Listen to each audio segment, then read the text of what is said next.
प्रेरणास्पद कथाएं YouTube channel पर मैं धनंजय जैन आप सभी का हार्दिक अभिवादन करता हूं। दोस्तों, मन किसका विचलित नहीं होता, क्योंकि मन चंचल है। एक क्षण के अंदर दिल्ली, कलकत्ता, बॉम्बे घूमकर वापस आ जाता है। हम बैठे यहां रहते हैं, पर हमारा मन भटकता रहता है।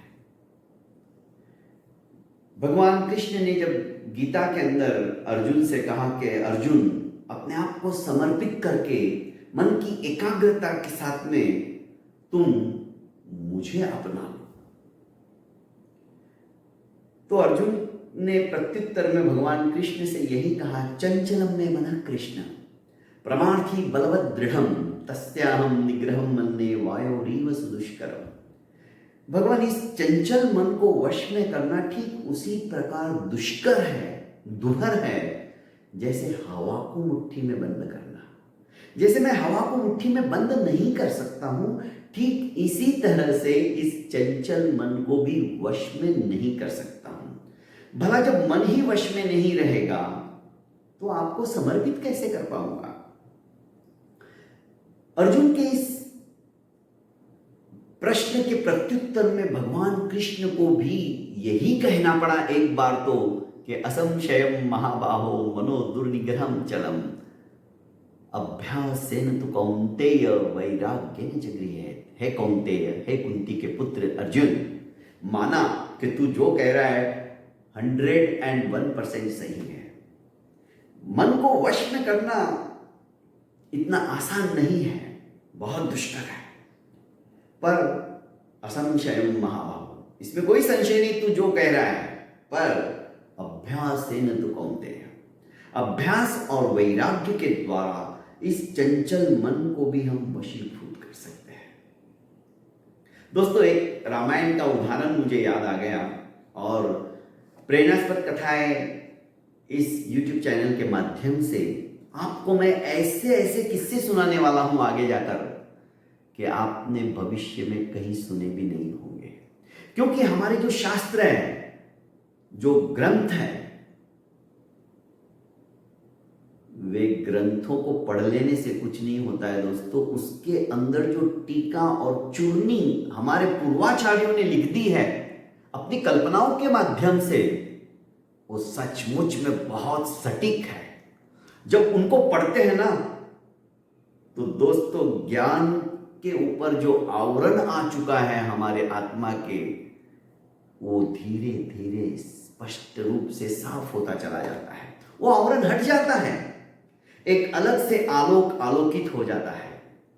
हम चिंतन करने के लिए बाध्य हो जाते हैं। मैं आपको रामायण का एक किस्सा सुनाता हूं, बहुत सुंदर है। और हो सके तो दोस्तों, मेरे इस YouTube चैनल को आपने अभी तक लाइक एवं सब्सक्राइब नहीं किया तो कर लीजिए, और ज्यादा से ज्यादा अपनों को जो आप अपना समझते हो उनको फॉरवर्ड कीजिए। क्या पता कौन सी कहानी सुनकर किसका मन परिवर्तित हो जाए और उसका पुण्य फल आपको प्राप्त हो। भगवान राम, लक्ष्मण और सीता हमारे नासिक में जो पंचवटी है, अभी तो पंचवटी तो चारों तरफ से पूरी शस्य श्यामला जैसी हो गई है, पहले वहां पूरा जंगल था। उस पंचवटी के अंदर वे पर्णकुटी बनाकर, एक छोटी सी सुंदर सी झोपड़ी बनाकर रहते थे।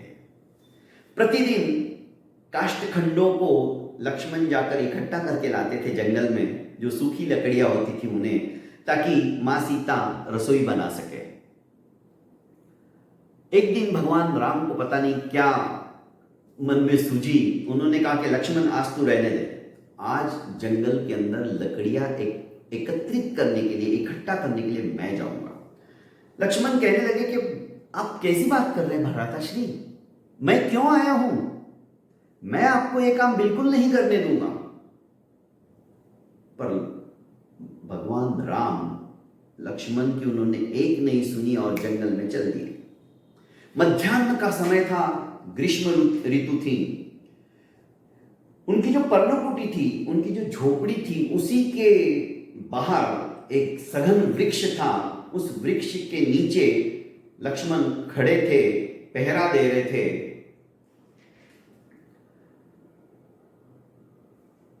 मंद मंद समीर, मंद मंद पवन प्रवाहित हो रहा था। माता सीता कुटिया से बाहर आई और लक्ष्मण को कहने लगी कि देवर जी मुझे नींद सी आ रही है। तो लक्ष्मण जी नीचे बैठ गए और उनके उत्तमांग गोदी में रखकर माता सीता ने अपना उत्तमांग अर्थात मस्तिष्क उनकी गोदी में रखा और सो गई, प्रगाढ़ निद्रा में सो गई। हमने तुलसीदास रामायण वगैरह जो दूसरी रामायणें पढ़ी उसमें तो यही सुना है, जब माता सीता का अपहरण करके रावण लंका में ले जाता है तो रास्ते में रास्ता समझने के लिए माता सीता अपना एक एक आभूषण निकाल निकाल कर फेंकती जाती है। जब उस रास्ते से भगवान राम और लक्ष्मण जा रहे थे तो राम ने उन आभूषणों को देखा तो लक्ष्मण से पूछा कि लक्ष्मण देखे तेरी भाभी के आभूषण है क्या? तब लक्ष्मण ने कहा था, ना हम जानामि केयूरे ना हम जानामि कुंडले नुपुरत्वहम जानामि नित्यम चरणाभिवंदनात्। कि भ्राताश्री मैं ना तो केयूरों को जानता हूं, ना मैं कुंडलों को जानता हूं, ना मैं गले के हार को जानता हूं, ना मैं मणिबंध को जानता हूं। मैं तो सिर्फ और सिर्फ जो अंगूठे के बाजू वाली उंगली में पहनी जाती है बिछुड़ी, मैं उसी को जानता हूं। क्योंकि उनको भी मैं क्यों जानता हूं? नित्यम चरणाभिवंदनात्। मैं उनके चरणों के अंदर प्रतिपल प्रतिक्षण जब नमन करता था तो मुझे सिर्फ वो बिछुड़ी दिखती थी, इसके अलावा मैं दूसरे आभूषण जानता ही नहीं हूं, मैंने उनको देखा ही नहीं। अर्थात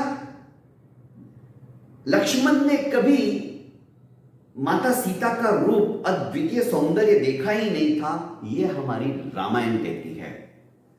पर मैं रामायण की ही बात आज एक अलग रूप में आपको सुनाने जा रहा हूं, जो कि आपने भी शायद नहीं सुनी होगी। जब लक्ष्मण की गोदी के अंदर माता सीता सो रही थी, उसी समय भगवान राम लकड़ियां इकट्ठी करके वापस लौट रहे थे और जब दूर से ही उन्होंने यह दृश्य देखा तो स्तब्ध हो गए। आखिर भगवान राम भी तो मनुष्य जन्म में ही थे ना। उनके मन में विचार आया, कहीं लक्ष्मण सीता के पीछे तो नहीं आया है, क्योंकि सीता माता उस समय की अनिंद्य सुंदरी थी। देवताओं की देवांगनाओं के रूप को भी तिरस्कृत कर दे ऐसा रूप और सौंदर्य माता सीता का था। भगवान राम सोचने लगे,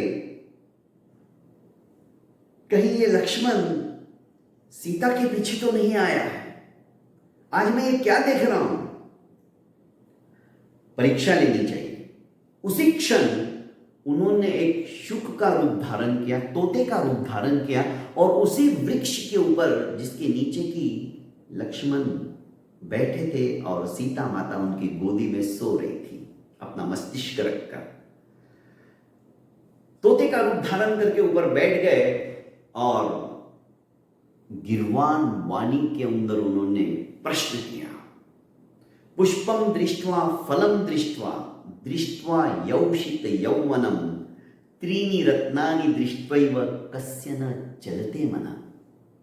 लक्ष्मण ने इधर उधर देखा, सोचा कौन बोल रहा है, पर दोबारा यही सवाल उस तोते ने, भगवान ने जो रूप धारण किया था उसके मुंह से जब निकला तो लक्ष्मण समझ गए मेरे कोई उद्दिष्ट करके बोल रहा है, इसको जवाब तो देना ही चाहिए। और लक्ष्मण ने सुंदर सा जवाब दिया। प्रश्न था पुष्पम दृष्ट्वा, खिले हुए फूल को देखकर, फलम दृष्ट्वा, पके हुए फल को देखकर, दृष्ट्वा यौषित यौवनम, और एक सुंदर स्त्री को देखकर, त्रीणि रत्नानि दृष्टैव, ये तीनों को देखकर, खिले हुए फूल को, पके हुए फल को और सुंदर स्त्री को देखकर किसका मन विचलित नहीं होता है, चलायमान नहीं होता है? कस्य न चलते मन। लक्ष्मण ने सुंदर सा जवाब दिया, कहा पिता यस्य सदाचारी, माता यस्य पतिव्रता, उभाभ्याम यो समुत्पन्न तस्य न चलते मन।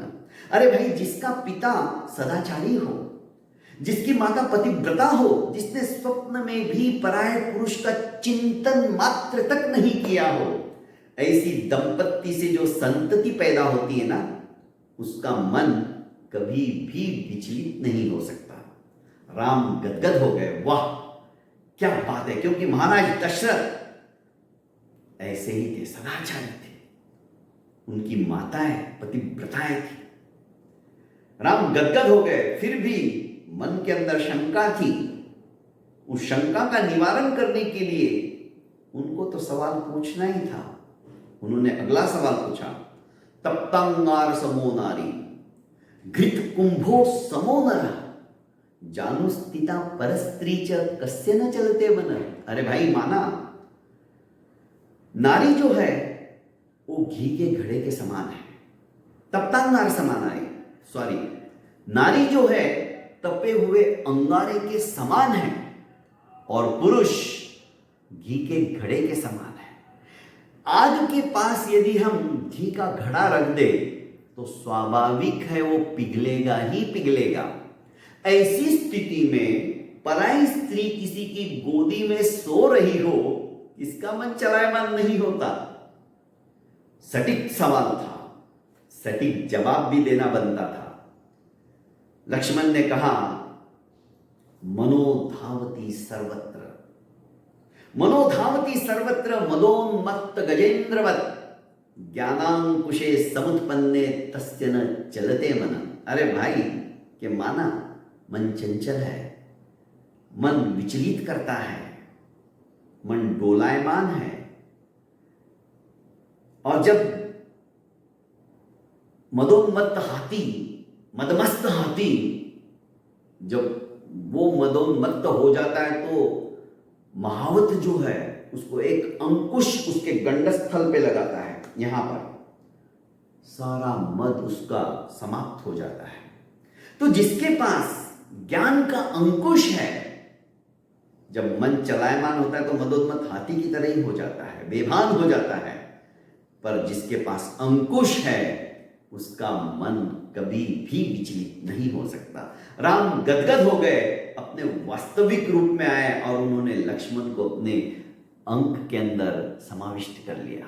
दोस्तों, सचमुच में देखा जाए तो ये मन बहुत चंचल है और इसको वश में करना, जैसे कि भगवान कृष्ण ने कहा, अभ्यास और वैराग्य, इन दो बातों से हम इस चंचल मन को भी काबू में ला सकते हैं।